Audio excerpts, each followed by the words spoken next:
ጠቅላይ ሚኒስትር ዶክተር አብይ አህመድ አፍሪካ የወደፊት ዕጣ ፈንታዋን በሚወስኑ ዓለም አቀፍ ስርዓት ውስጥ በቂ ውክልና ሊኖራት ይገባል አሉ። ኢትዮጵያ የተባበሩት መንግስታት 80ኛ ዓመት የምስረታ በዓልን ምክንያት በማድረግ ልዩ የቴምብር ስብስብ ይፋ ያደረገችበት መርሃ ግብር ተካሂዷል። ጠቅላይ ሚኒስትሩ በዚህ ወቅት እንዳሉት የምስረታ በዓሉ የባለብዙ ወገን ዓለም አቀፍ ተቋማት ከሚለዋወጠው ዓለም ጋር ራሳቸውን እንዴት ማላመድ እንዳለባቸው የሚያሳይ ትልቅ አጋጣሚ ነው።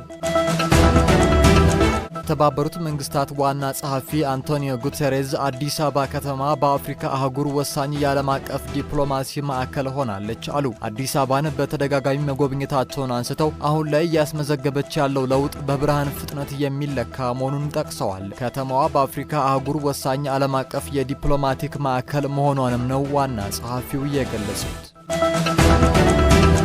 በመቅደላ ጦርነት ወቅት በብሪታንያ የተወሰዱ ቅርሶች ወደ ኢትዮጵያ ተመለሱ። ከ158 ዓመታት በኋላ በዛሬው ዕለት ወደ ኢትዮጵያ የተመለሱት ቅርሶች የአጼ ቴዎድሮስ የፀጉር ቁንዳል፣ የልብስ ቁራጮች እንዲሁም የወርቅ አንባር መሆናቸው ተገልጿል። ቅርሶቹ የኢትዮጵያን የታሪክና የባህል አሻራዎች የማስመለስ ሥራ አካል በመሆን ወደ ሀገር መመለሳቸውን የኢትዮጵያ ቅርስ ጥበቃ ባለስልጣን ዋና ዳይሬክተር አበባው አያሌው ተናግረዋል።